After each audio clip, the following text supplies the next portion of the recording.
안녕. 안녕. 새학기가 시작되는 3월을 맞아 새로운 환경에 잘 적응하고 있을 과린이들을 상상하면서 유익하고 재미있는 정보를 잘 전달할 수 있도록 노력해 볼게요. 오늘도 어김없이 과린이들의 궁금증을 풀어주실 고난도일님께서 나오셨는데요. 우리 인사 한번 부탁드릴게요. 안녕.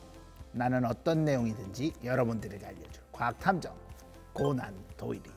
이번 달 기획 기사로는 로지, 진짜야? 가짜야? 가상인간에 대해 소개를 해놓았네요. TV 광고 모델로 등장하는 로지가 가상인간이었다는 사실을 듣고 저는 제 눈을 의심했는데요.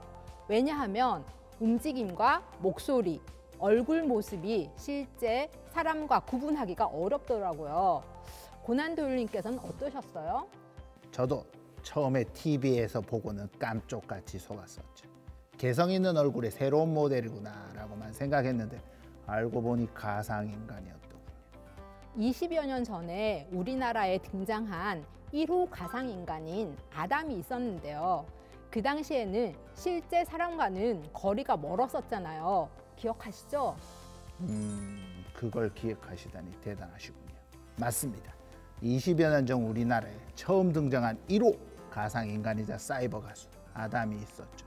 1998년에 데뷔한 아담은 첫 앨범이 20만 장이나 팔렸다고 하고요. 팬클럽도 있었습니다. 혹시 팬클럽이었나요? 아닙니다. 저는 딴 가수 팬클럽이었습니다. 물론 당시의 3D 그래픽이나 기술을 보면 실제 사람과 같은 외모를 구현하기는 어려웠습니다. 그래서 아주 어색하죠. 하지만 아담은 이름, 나이 같은 구체적인 설정을 가진 어엿한 가상인간이었습니다. 요즘 활발하게 활동하고 있는 로지, 한유아, 루이 리뿐만 아니라 미국의 릴 미켈라라는 가상인간도 유명하다던데 이렇게 가상인간들이 많이 등장하는 이유가 있을까요? 우선 가상인간은 시공간의 제약을 받지 않습니다. 세계 어디에서나 동시에 존재하면서 다른 일을 할 수가 있고요. 그리고 나이를 먹지 않고 건강 문제라든지 과거사 등의 개인적인 문제를 일으킬 가능성이 거의 없습니다. 그래서 처음에는 가상인간 모델이라는 화제성만을 생각했겠지만 이런 여러 가지 효율적인 특징 때문에 기업들이 광고 모델로 아주 선호한다고 합니다. 앞에서도 이야기했듯이 가상인간의 모습이 실제 사람이랑 구별하기가 힘들 정도로 정교하게 만들어졌는데 여기에는 어떤 기술이 도입되었을까요? 딥페이크 기술을 이용해서 세상에 없던 얼굴도 만들어낼 수가 있죠. 딥페이크는 딥러닝이라는 인공지능 학습 방법을 이용해서 데이터를 만들어내는 기술입니다. 딥페이크 영상이나 음성을 만들기 위해 인공지능은 데이터의 실제 예들을 스스로 학습하고 분류하는 과정을 거칩니다. 그러면서 다양한 데이터를 학습하면 할수록 인공지능은 점점 더 정교해져서 가상의 얼굴을 정확하게 만들어낼 수 있는 거죠.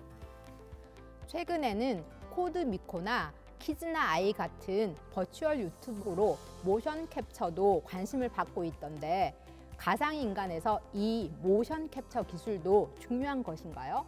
맞습니다. 모션 캡처는 사전에 녹화된 배우의 움직임을 기반으로 가상의 캐릭터가 자연스럽게 움직이도록 하는 기술이죠. 이미 수많은 영화나 애니메이션, 게임에서도 흔하게 사용되는 방법입니다. 가장 일반적으로 쓰이는 방식은 광학식 모션 캡처인데 배우의 몸에 여러 개의 마커를 부착하고 움직이면 사방에 있는 여러 대의 카메라가 마커의 위치 정보를 계산해 움직임 데이터를 기록합니다. 이때 모션 캡처를 촬영하는 카메라의 해상도가 높거나 1초마다 인식하는 프레임의 수가 높으면 더 자연스러운 움직임을 나타낼 수 있는 거죠. 가상인간이 스스로 듣고 생각하고 말하면서 인간과의 소통을 하고 있는데 어떻게 인간과의 소통이 가능한가요? 우선 세 가지 과정으로 볼 수가 있습니다. 처음에 가상인간의 인공지능이 사람의 말소리를 이해하기 위해서 말소리를 글자로 바꾸는 과정이 필요합니다. 이 과정을 STT, Speech to Text라고 하죠. 센서로 사람의 말소리를 인식하고 소리의 파형을 분석해서 인공지능이 글자와 단어로 옮기게 됩니다. 그럼 두 번째는요? 사람들이 할 말을 알아들었으니 이제 이해를 해야 되겠죠. 인공지능을 활용한 언어 생성 모형은 수많은 대화 예시를 학습해서 사람이 건넨 말에 대한 가장 적절한 대답을 고릅니다. 이때 가상인간의 성격에 따라 말투도 정할 수 있죠. 마지막으로 문장을 음성으로 바꿔줘야 됩니다. 이를 아까와 반대로 TTS, Text to Speech라고 부르죠. 여러 음성을 글자, 단어 단위로 쪼개어서 어떤 문장이라도 음성 단위로 합쳐서 표현할 수 있게 하는 거죠.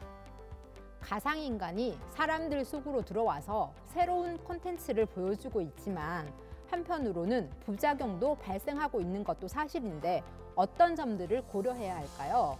가상인간에 대해서 욕설을 하거나 모욕행위를 하는 경우에 문제가 발생하고 있습니다. 이런 행동이 당연시되면 사람에게까지도 향할 수 있기 때문에 아주 조심해야 됩니다. 그리고 가상인간을 통해서 다른 사람을 사칭하거나 가짜 뉴스를 만드는데 가상인간 기술이 사용될 수 있기 때문에 이에 대한 세심한 주의가 필요하죠. 우리 과린이들은 지금의 엄마, 아빠 세대보다 더 다양한 가상인간들과 교류도 하고 공존을 해야 하는데 미래에 쓰이는 기술이 올바르게 쓰이고 있는지 판단할 수 있는 과린이들이 되기를 바라면서 오늘 시간 마치겠습니다. 건강한 삶을 보내시고요. 다음 달에 또 만나요. 안녕. 안녕.